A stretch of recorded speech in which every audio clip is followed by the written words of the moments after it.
I'm going to talk to you about a rather controversial topic. But first of all, I'm very grateful for the organizers for inviting me. I'm at the moment not working in education field, which I have to clarify a bit because I'm here not in my capacity as a government office official, but rather as a former education official and also a former education activist. I worked for 5 years in Ministry of Education and Research as a head of communications, also was responsible for inclusion policies. And before that, I was editor of Education Journal and editor-in-chief of Teacher's newspaper.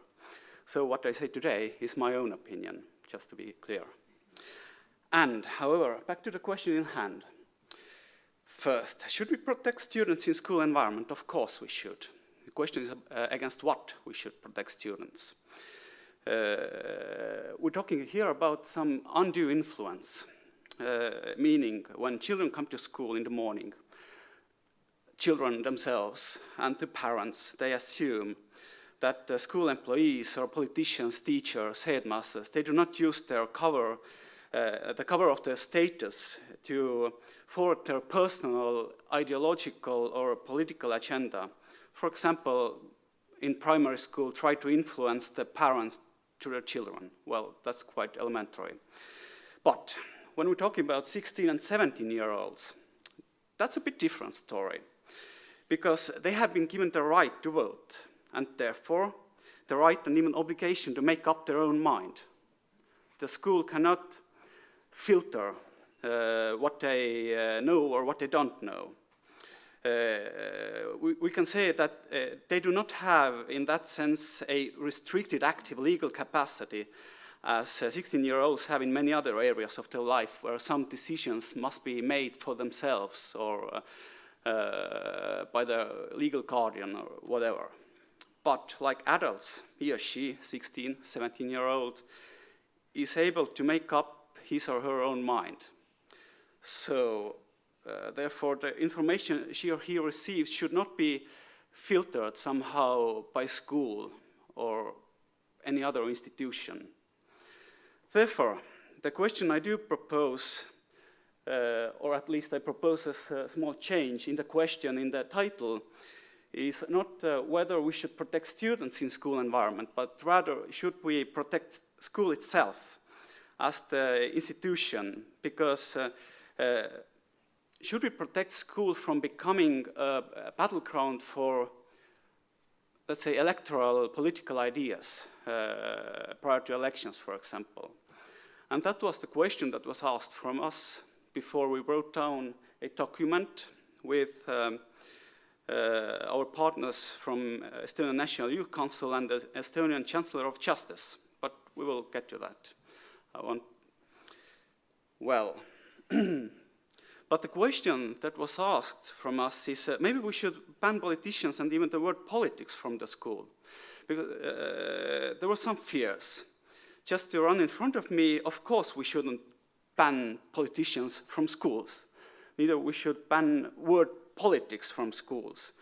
Because we expect from our children, I'm talking about those who aren't yet 16 or 15 even, but we expect them to become involved in debates in our society. We expect them to respect and use the democratic tools and processes to become fully active citizens when they grow up and participate in the political process. How do you define grow up in this context? When you're 16-year-old, you can vote. It's that easy. But nevertheless, there have to be some principles or rules about how politics and schools do mix. And there are some rules. And almost all the politicians and school professionals or education professionals, they know those rules. But as elections came closer last year, so did the questions about, but what are those principles? Maybe we should write up those principles.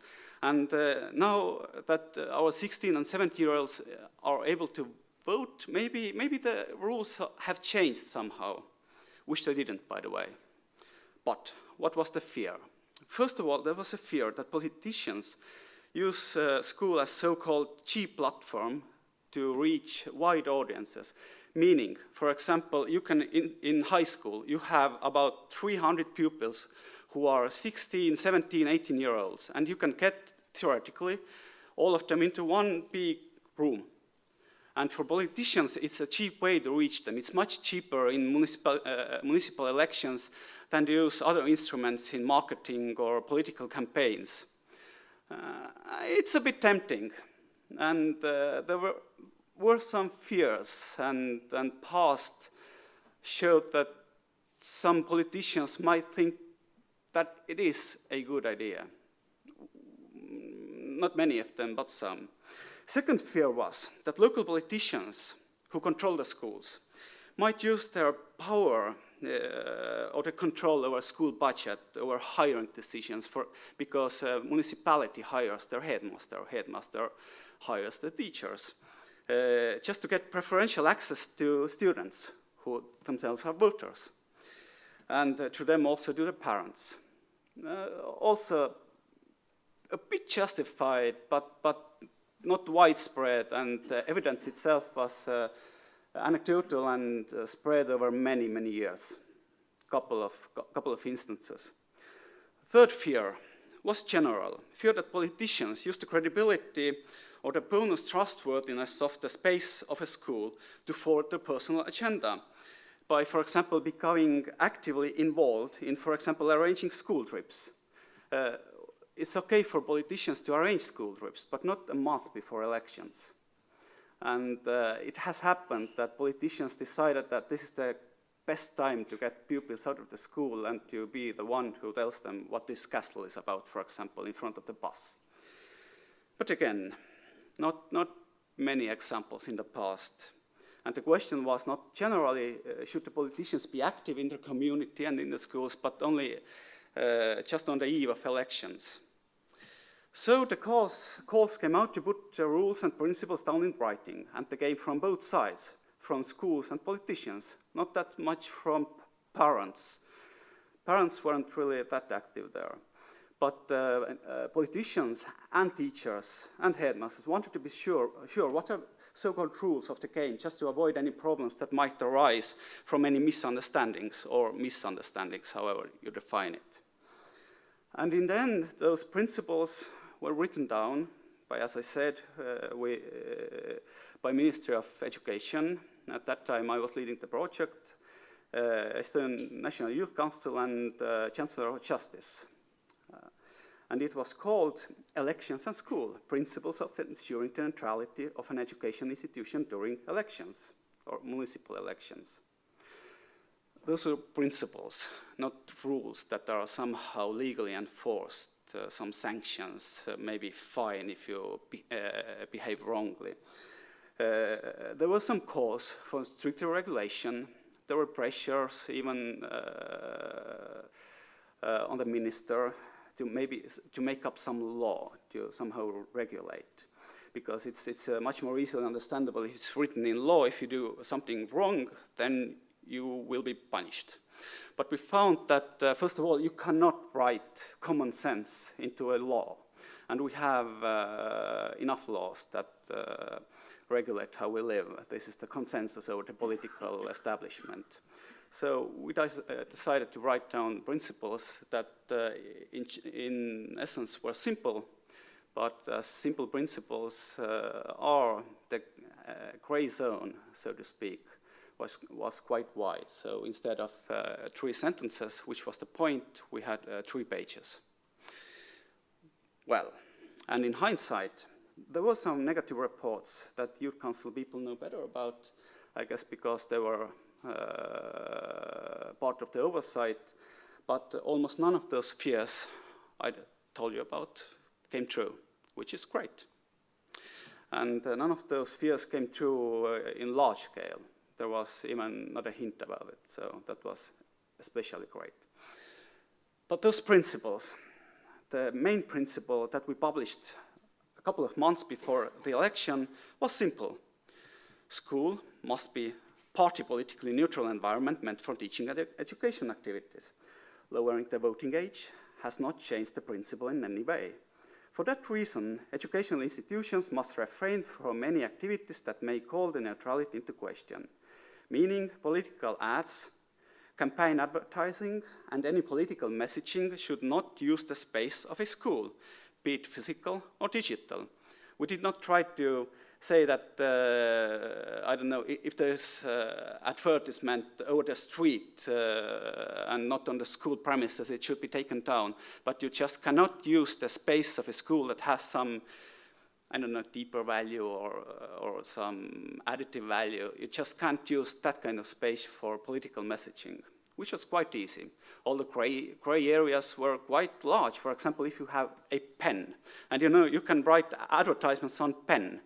And if a pupil or student comes to school and uses pen that has some advertising on it, is it bad or is it not bad? Well, we didn't regulate it. We left it for common sense to resolve, and usually common sense prevailed. And which is okay. It was often misunderstood that no, any political debate in school is prohibited. Of course not. Debates over worldviews and ideologies are very welcome. And if they're done in accordance with school curriculum and the principle of school neutrality. And the rule is especially important when elections are at hand. But we have years in between where they're not that important. And politicians who want to visit schools, they're welcome to visit schools. They cannot do straight political propaganda, but they can speak students about their work, how state or local level functions, because here in Parliament you can see students come in and out to see how it works every day, and it's okay. So the same way politicians can go to school. And who decides what are the rules in the school? Based on those principles, which, as I said, was common sense, which we extracted from down. Well, school-specific rules should be decided by the headmaster in close cooperation with the teachers, parents, and students. Because if you have some rules that everybody must understand, the easiest way to enforce those rules is to create them together. And it's usually worked, especially in larger high schools where headmasters were quite active. And there are still difficult gray areas, but those didn't bother much, at least during those elections. If somebody wants examples, I can give you afterwards, but yeah. And in conclusion, the question was, should we protect students in school environment? Yes, against physical dangers and so on, but we should not protect students from political discourse, at least when speaking about 16-plus-year-olds. But we have to guard the principle that school is for teaching and education, that the space of the school, be it digital or physical, is for education. And I do believe, personally, that our schools are able to guard their own integrity, and most of the education professionals, parents, and politicians understand these principles that we brought down intuitively. And this is why those principles work. We just wrote down what everybody thought was right. Thank you.